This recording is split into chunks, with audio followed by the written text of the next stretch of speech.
5ই August 2024 সালে বাংলাদেশ তৈরি হয়েছে। এর আগে দেশটা দেশ ছিল না, বাংলাদেশ নামে কোনো দেশ ছিল না। আমাদের আজকের মাননীয় প্রধানমন্ত্রী জনাব তারেক রহমান আমাকে মুক্তিযুদ্ধ বিষয়ক মন্ত্রণালয়ের মতো একটি সবচেয়ে গুরুত্বপূর্ণ এবং সম্মানিত মন্ত্রণালয়ের প্রতিমন্ত্রীর দায়িত্ব দিয়েছেন এবং জাতির শ্রেষ্ঠ সন্তান বীর মুক্তিযোদ্ধাদের জন্য কাজ করার সুযোগ তৈরি করে দিয়েছেন। কথা আমার একটাই ছিল, যেটি আমি বলতাম যে 18 বছর বয়স হলে আমাদের সবাইকে দেশকে বাঁচানোর জন্য মুক্তিযুদ্ধে যেতে হবে। আজকে এই কথাটা বলার উদ্দেশ্য এটাই যে বিগত 17 বছর ফ্যাসিস্ট সরকারের আমলে যখন আমরা আন্দোলন সংগ্রাম লড়াই করেছি, অনেক বৈরী পরিস্থিতি, অনেক বাধা বিপত্তি, অনেক জেল জুলুমের মোকাবেলা করে আমাদেরকে সেই আন্দোলন করতে হয়েছে এবং প্রত্যেকটি ক্ষেত্রে প্রত্যেকটি সময়ে আমাকে সাহস জুগিয়েছে যে আমি একজন বীর মুক্তিযোদ্ধার সন্তান। সেটিকে বুকে ধারণ করে আমি যে কোনো পরিস্থিতিতে আমি সামনের দিকে অগ্রসর হয়েছি। সেখানেও যদি গুলির মুখে দাঁড়াতে হয় দাঁড়িয়েছি, জেলে যেতে হয় গিয়েছি, কিন্তু আমার বক্তব্য একটাই ছিল, আমি একজন বীর মুক্তিযোদ্ধার সন্তান। আমার দায়িত্ব রয়েছে, আমি আমার আন্দোলন সংগ্রাম, এই দেশের জন্য লড়াই, সেটিকে আমরা চালিয়ে যাব।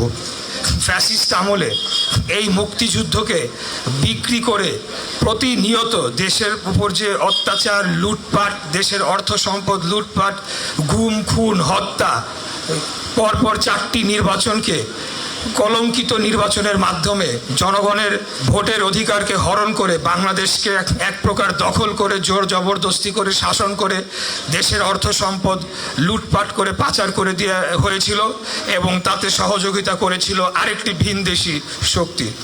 তো সেটার সাথে আমরা অনেকটা মিল অনেক সময় আমরা যারা আন্দোলন করেছি আমাদের প্রজন্মের আমরা খুঁজে পেতাম এবং আমরা মনে করতাম যে বাংলাদেশ রাষ্ট্রকে সরাসরি আরেকটি দেশের, আমাদের পার্শ্ববর্তী দেশের একটা দাস রাজ্যে পরিণত করা হয়েছিল, একটা রাজ্যে পরিণত করা হয়েছিল। এমন সব অসম চুক্তি করা হয়েছিল যেটা একটা স্বাধীন সার্বভৌম দেশে এই ধরনের চুক্তি হতে পারে না। প্রয়োজনে যদি কোনো দিন সশস্ত্র সংগ্রাম করারও সুযোগ আসে, ট্রেনিং নিয়ে যদি আবারও এদের বিরুদ্ধে যুদ্ধ করার জন্যে আমাদেরকে এগিয়ে যেতে হয়, সেই ধরনের মনোভাবও আমরা পোষণ করতাম। এই যে আদর্শকে আমরা ধারণ করে লড়াই সংগ্রাম করেছি, এটাকে কিন্তু অনেকখানি কলুষিত করেছে এই ফ্যাসিস্টরা। আপনারা জানেন যে 2024 সালের যে ছাত্র জনতার গণ অভ্যুত্থান হয়েছিল, বাংলাদেশ মনে হয় আগে আর ছিল না। 5ই আগস্ট 2024 সালে বাংলাদেশ তৈরি হয়েছে। এর আগে দেশটা দেশ ছিল না, বাংলাদেশ নামে কোনো দেশ ছিল না। এবং এটার পেছনে আমি মনে করি সুপরিকল্পিতভাবে যারা 71 সালে মুক্তিযুদ্ধের বিরোধিতা করেছিল, বাংলাদেশের মানুষের বিরুদ্ধে তারা অবস্থান নিয়ে আমাদের মা বোনদের ধর্ষণ করেছে, মুক্তিযোদ্ধাদের হত্যা করেছে, তারাই চেষ্টা করেছিল 24-এর গণ অভ্যুত্থানের উপর ঘাড়ের উপর ভর করে এই মুক্তিযুদ্ধকে মুছে ফেলা যায় কিনা। কারণ যখনই 71-এর প্রশ্ন আসে, মুক্তিযুদ্ধের প্রশ্ন আসে, তাদের তো আর কোনো কিছু সেখানে বলার সুযোগ নাই।